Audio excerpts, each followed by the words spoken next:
My name is Dr. Justin Spees. There's been a lot of talk lately about COVID mandates coming back, and so I'm here as my weekly reminder to you all to not bring the mask mandates back.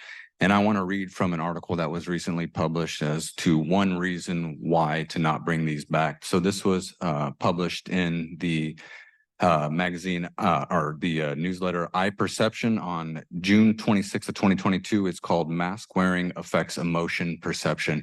While I read this, I want you to be thinking to yourselves from the perspective of children, what they went through because of the policies you all did. And I want you to be thinking to yourself, don't make the same mistake twice.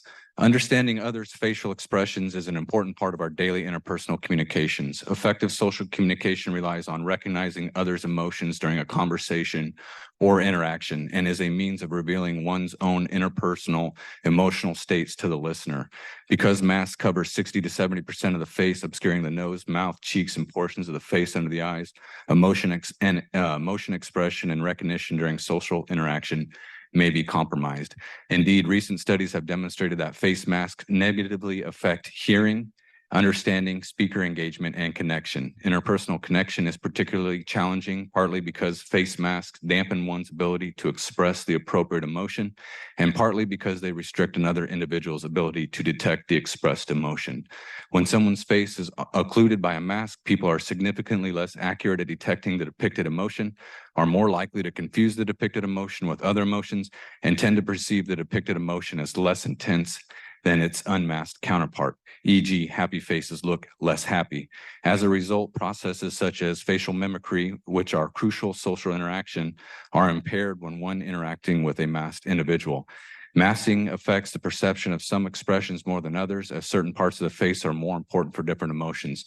For example, when expressing happiness, the mouth and lips are crucial. In contrast, the eye region exhibits the most prominent changes when expressing fear or anger, with the eyelid raising or tightening the expressed fear of anger, respectively.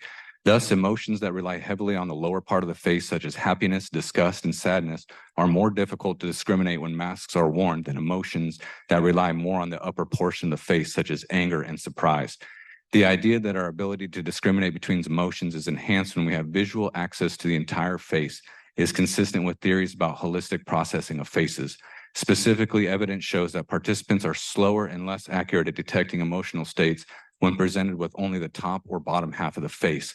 Meanwhile, neutral expressions tend to be recognized accurately in both masked and unmasked conditions. Although masking may impair the expression and perception of emotions, it is possible that people's exposure to mask wearing over the past 2 years has resulted in changes in communication, emotion, expressivity while masked, and perception of emotions. We found that masks impaired the recognition of intensity of positive but Your not time's negative expired. emotions. Thank you. You all did that.